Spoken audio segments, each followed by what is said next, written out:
Hey there, my name is Megan and welcome back to my channel. Today I'm going to be doing my February wrap-up. In the month of February, I read 5 books, which I'm really pleased with because that is my goal for every month.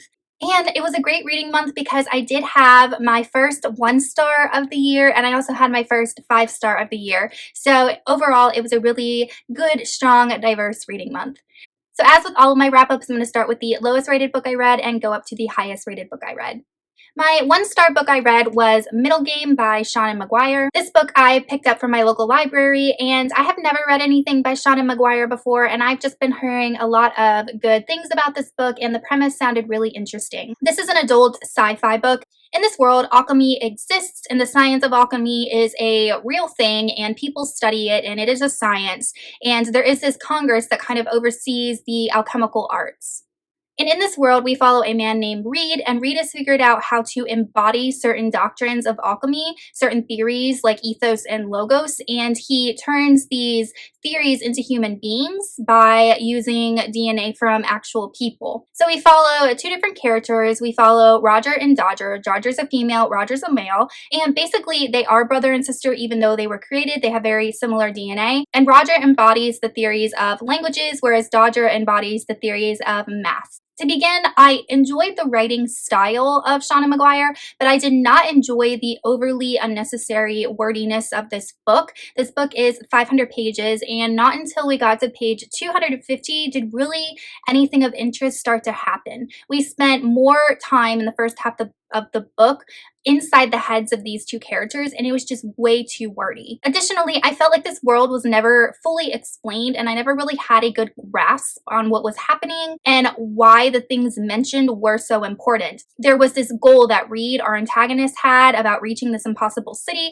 and it kept being mentioned over and over and over in the story, but it was never explained what it was, why it was important, and how it related to our modern world. So I felt like there was so much buildup for this book to be a really, really cool, interesting book, and it just never fleshed out. It never panned out. So all in all, I was so disappointed in this book. I read it front to back, through and through, 500 pages, and looking back on it, there's really nothing that I can say I enjoyed about this book. So this was my first actual 1-star book of the year. The next book I read was a 3-star book, and that was Well Met by Jen DeLuca. This one I also got from my library. I also have a full non-spoiler review of this book, so I'll link that up in the cards if you're interested in watching it. This is an adult contemporary romance, and it takes place over the course of a summer during a Renaissance fair. It follows our main character who moves to a small town in Maryland so that she can take care of her sister and her niece because her sister has been in a car accident and is going through physical therapy. Our main character, whose name I cannot remember, recently went through a really bad breakup, so she is kind of on the rebound from this breakup. While she is participating in this Renaissance fair, she ends up meeting a guy whose name I also cannot remember. He's the organizer of the Renaissance fair, and they kind of butt heads from the beginning. They really don't like each other. There's a lot of bad chemistry. It's almost like a Pride and Prejudice setup where they are judging each other based on first impressions, but in the end, that's not really how either one of them are. I thought that this book overall was a cute read. It definitely had some funny moments. The romance was decent. I just didn't like how the romance progressed. I felt like the characters didn't have enough time to really truly get to know each other before they were professing their love. I honestly felt like the conflict at the end of the story was just not very strong and kind of made the characters act in a way that they hadn't at the beginning of the book. Overall, this book was just an average 3-star read for me, but then again, I don't read that many romances, so if you enjoy romance and that's a genre that you pick up frequently, I would recommend Well Met because I can see why people would really enjoy it. The next 2 books I read were part of a series, and they were both 4-star reads for me, and that is This Cruel Design by Emily Suvada and This Vicious Cure by Emily Suvada.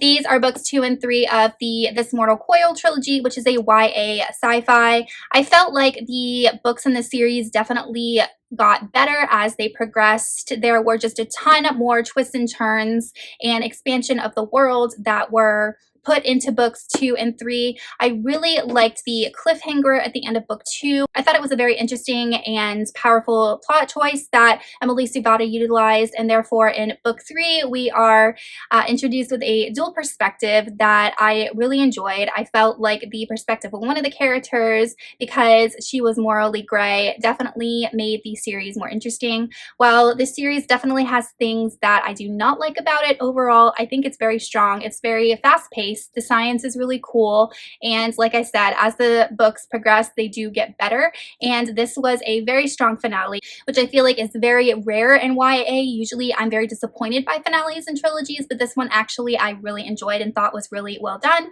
I do plan on doing a spoiler-free review of this trilogy, so be on the lookout for that video very soon. So I gave both of these books 4 stars. My 5-star read for the month of February was A Labyrinth of Saiyans and Sorcery by Craddock. This is the second book in the Risen Kingdoms trilogy, and in this book we follow Isabel, and she, based on what happened at the end of the last book, has been risen to this kind of place of influence. But shortly after she's risen to this place of influence, something very bad happens to her and very unfairly happens to her, and she kind of has to reassess how she's going to function now that she is no longer in the king's graces. Then we follow Jean-Claude, the king's own musketeer, who uncovers a coup to overthrow the king, and he gets involved in a web of gruesome murders by a man known as the Harvest King. Just like the first book in this trilogy, An Alchemy of Masks and Mirrors, Craddock develops a really interesting plot with a lot of twists and turns, a lot of which I did not see coming. We really got a lot more expansion of the different type of magics in this world. We have a ton of different types of sorcery in this trilogy that is really like no other magic system I've ever seen. We also get a lot of political maneuverings, which is really interesting.